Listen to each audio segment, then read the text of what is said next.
Iran का एक व्यापारी था जो अपने आप को बहुत अक्लमंद समझता था। वो एक शहर से दूसरे शहर जाके अपना सारा सामान बेच दिया करता था। उस व्यापारी ने दूसरे की तुलना में सबसे अच्छा कारोबार खड़ा कर लिया और एक सफल आदमी बनकर वो अपने आप को अकील कहने लगा और लोग भी उसे इसी नाम से जानने लगे। अकील का असली नाम नसीरुद्दीन था।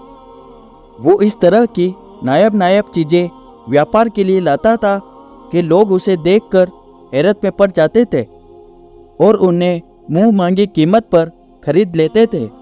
एक दिन वो बाजार में बैठा था और अपने दोस्तों से कुछ बातें कर रहा था कि एक चिड़ी मार उसके पास से गुजरा जो गा रहा था, सोने की चिड़िया, जादू की चिड़िया, घड़ी बजाती है, अंडा देती है।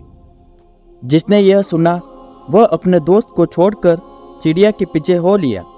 चिड़ी मार के पास सभी पिंजरे खाली थे।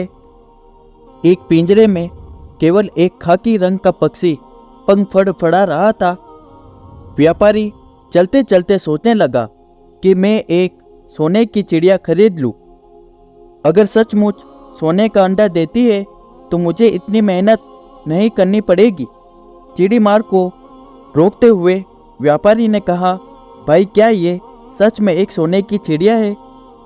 ये तो एक सामान्य पक्षी की तरह दिखता है।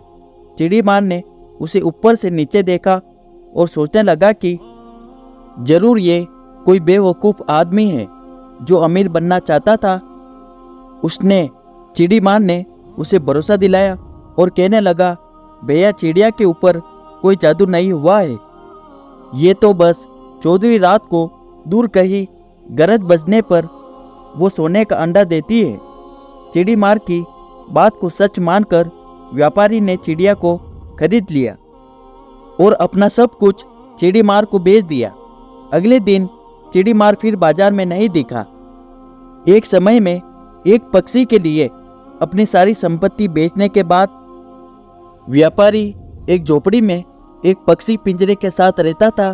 उसके दोस्तों ने उसे बहुत बताया कि उसने घाटे का व्यापार किया है और तुझे धोखा दिया है, लेकिन व्यापारी ने कहा वो बहुत समझदार है, वो कभी घाटे में व्यापार नहीं करता।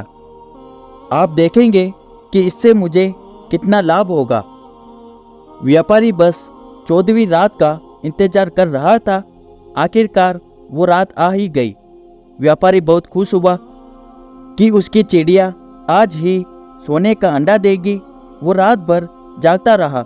चिड़िया कभी पिंजरे में सोती तो कभी फड़फड़ाती। आखिरकार जैसे तैसे सुबह हो गई। गुजर की आहट हुई और व्यापारी थक के सो गया। जब उसने आंखें खोली और पिंजरे के पास गया तो पिंजरे में अंडा नहीं था। वो अपना सिर पकड़कर बैठ गया। उसे बहुत पछतावा हुआ और उसने एक सबक सीखा, घमंड, अपने से ज़्यादा किसी को ना समझना, हर किसी को बेवकूफ़ समझना और अहंकार कभी भी इंसान को बर्बाद कर सकता है। वीडियो अच्छा लगा हो तो लाइक और सब्सक्राइब कर दे।